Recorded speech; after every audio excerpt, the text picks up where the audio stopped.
Hello everyone, my name is Alise A Prejean of knowthyselfandheal.com, and we're coming up to a full moon, a lunar eclipse in Taurus. It's going to be at 16 degrees of Taurus. And with all full moons, we know that the moon is opposing the sun at also 16 degrees in Scorpio. And this happens on November 8th, 2022 at 6:03 a.m. Eastern Standard Time, so you can translate to wherever you are in the world. And so let's talk about this full moon lunar eclipse. So the moon is in a balsamic conjunction to Uranus, and so balsamic conjunction means it's in a completing cycle. So this is emotional. This is an emotional cycle as it relates to Uranus and Taurus for us. And at the same time, moon is in a first quarter square to Saturn in Aquarius. And so this is really the emotional component in regards to how we're restructuring our reality and based on our new values and our new sense of self-love, self-trust, and self-value, and the embodiment of what we now trust, what we now value. And so Mercury is in Scorpio, and it's in a balsamic conjunction to the sun. And so this is really interesting because it's also opposing this Uranus in Taurus.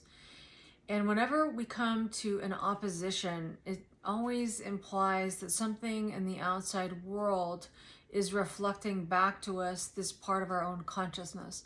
And so we're talking about the nervous system, because really Mercury and Uranus are both correlated to the nervous system. Mercury, the passing of information throughout the body, right? We can also see this in the outside world, the passing of information through different people, different situations, different avenues of the movement of information, right? And Uranus is the brain. And so this is really bringing information back to the brain, and really interesting because Scorpio this is the unconscious motivations, unconscious mind. And so with Mercury opposing Uranus, this could be really helpful in regards to restructuring our own definitions, our own perceptions, our own unconscious default settings in regards to our own empowerment and acting on behalf of our own empowerment and acting on behalf of our own values. And so this can be coming to a completion in regards to working with that currently. So Mars is in Gemini, and we know that Mars just went retrograde on October 30th. And it went retrograde in a quincunx to Pluto in Capricorn. Pluto is direct in Capricorn. And really, this is quite interesting because Mars is the planetary guide to Scorpio. It is the planetary function in our own consciousness that actually acts on behalf of our own current identity, our initiations, but also in regards to our Plutonian consciousness, which is the unconscious and unconscious settings and unconscious defaults. So how we perceive surviving and thriving in the past, what we see as past, right? And as we have the south node of the moon in Scorpio, we have this opportunity to actually rewire our unconscious minds and rewire our instinctual nature. And as Mercury is in this balsamic conjunction to the sun in Scorpio, Mars is in a quincunx to Pluto in Capricorn. Mars is retrograde in Gemini, a Mercury ruled or Mercury guided sign. This is really interesting because this is giving us the opportunity to notice our instinctual nature in regards to our perceptions, and how our perceptions also inform our emotional security, and how we can really be working with dismantling these unconscious definitions or perceptions that came from our perceptions of emotional security in the past. And yet, we've evolved. We've been doing this dismantling of our relationship to our emotional security since Pluto's been in Capricorn, and how we can have been conditioned from our own family line, from the way in which we structured our consciousness in the past, from even the society, of course, that we've lived in, where we've recognized that maybe some of the conditionings in which we perceived our emotional security is actually outdated. And it's also not empowering to us anymore. It's actually potentially creating restriction in our own evolutionary purpose, in our own evolutionary path. And so Mars in Gemini, retrograde, quincunx Pluto in Capricorn, Mercury, balsamic, the Sun, opposing Uranus and Taurus. Wow, this is a great opportunity to be noticing our instinctual nature, how we instinctually perceive things. Is that actually really true for us now? Remember, Jupiter's been in Aries. It's just retrograded back into Pisces. This, I believe, is really assisting us to go into these beliefs that we may have picked up in the collective unconscious, or the way in which we saw our own spiritual essence or our own spirit and what we believed about that. This can have us dissolving those things that no longer support our own spirit, our own spiritual identity, our own embrace of our spiritual nature now. And whenever we're working with that, we know we're working with also this Mercury component, because Neptune is the planetary guide, as well as Jupiter is the planetary guide to Pisces. It opposes Virgo. Mercury rules or guides Virgo consciousness, where Mercury is applying discernment in regards to our own definitions, translations, what's actually in service to our own personal spirit, our own personal spiritual contribution to the collective. So with these components of Mercury, balsamic the Sun, Mercury opposing Uranus, the Moon in a completing conjunction with Uranus, this could be having some really interesting insights, sudden insights, and through our relationships, through our circumstances, situations in the outside world, that are informing us of who we are now, in the sense that, do we really relate to this information or this relationship or this situation in a way that, you know, let me say it a different way, is that we could be having these situations, relationships that are reflecting to us our perceptions that are more current now. We could be having insights in regards to our instinctual nature and how we're perceiving things, but that, you know, is how we're perceiving things really empowering us?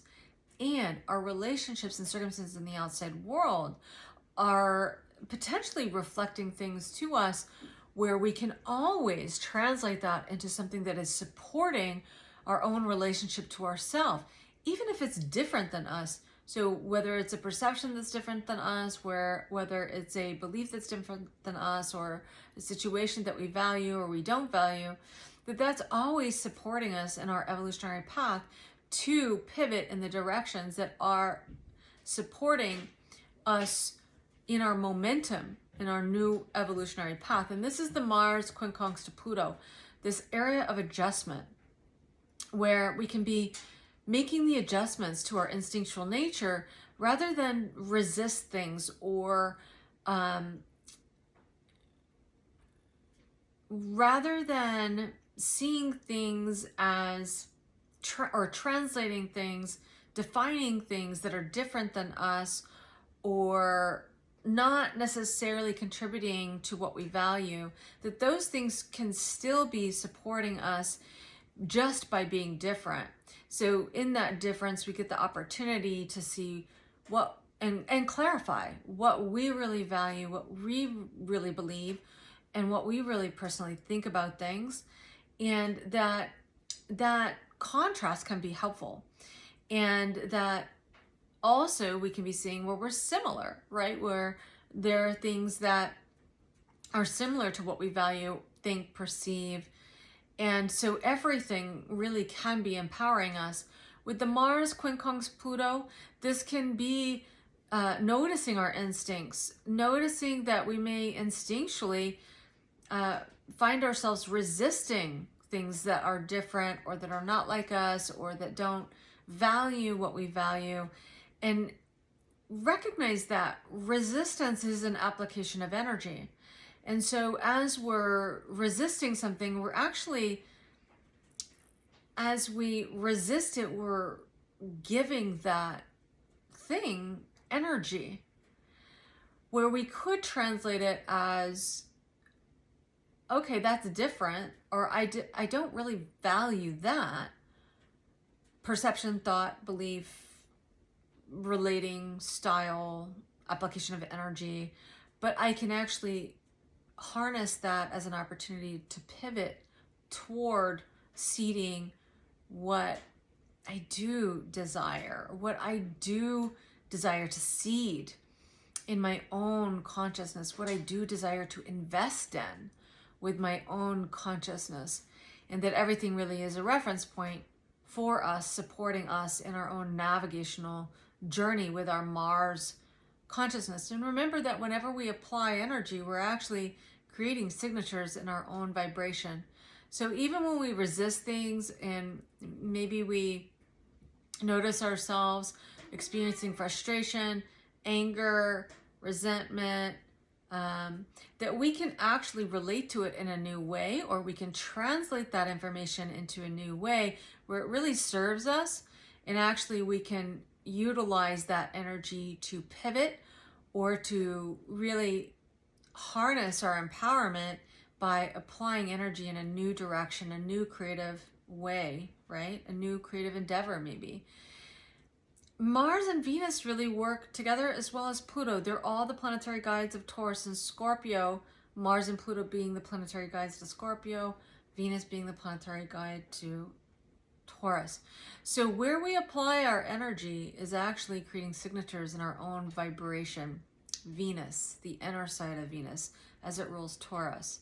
And so when we resist things, we're actually putting those signatures in our own vibrational field.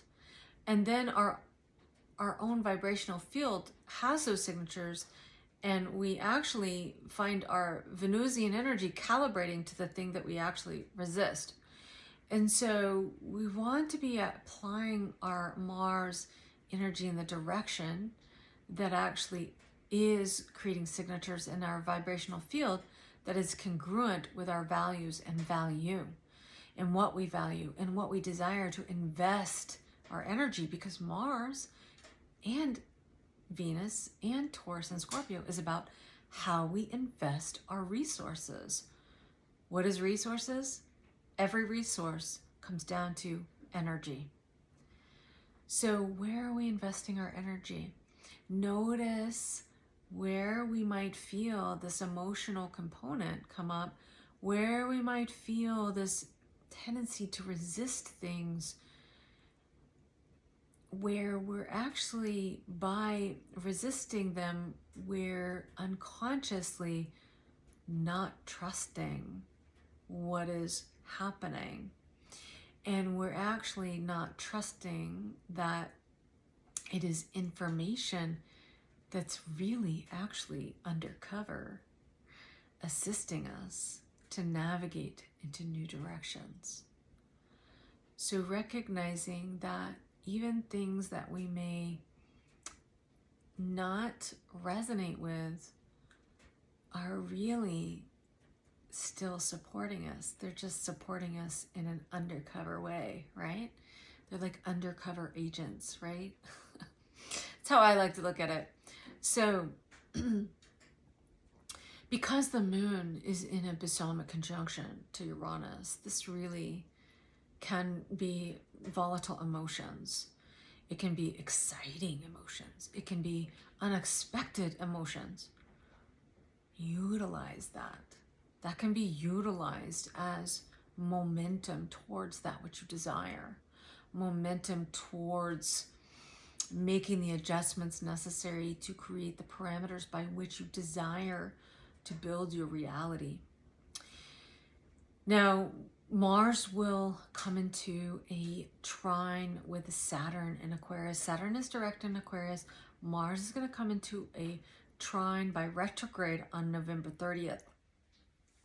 So that's going to be helpful because it's trine. By then we can be really recognizing, okay, how am I utilizing this emotional current and setting the parameters of that emotional current toward the reality that I desire to build and that I'm building. Saturn's been square Uranus for a while, right? And Saturn's in a last quarter square to Uranus. So this is really about building this new reality and coming to a closure of realities in the past. And so how they weave together too. So this pressure is helpful in weaving the past into the future, right? And so I also want to mention that Venus is in a new phase, conjunction with the Sun in Scorpio. So Venus has passed over the South Node, and you know, it's the ruler of the North Node at the South Node, right? So this can be bringing experiences where we could be noticing relationships that we're not necessarily invested in anymore. But it could also be where we desire to invest in a more intimate way. So it depends on really how this is working for you. And of course, all of this depends on like how it's showing up for you is where all these planetary energies are happening in your natal chart. So you can look to see what houses that all of these planets are in, because that's going to show you what aspect of life this is happening in for you. So I hope this is helpful. If you do find it helpful, please do like the video. This helps distribute the video. You're welcome to share the video. And if you're finding this video and you're new to my channel, welcome. If you feel inclined to subscribe, of course, I'd be happy to have you as a subscriber. And so, happy full moon lunar eclipse, and I'll see you on the next video.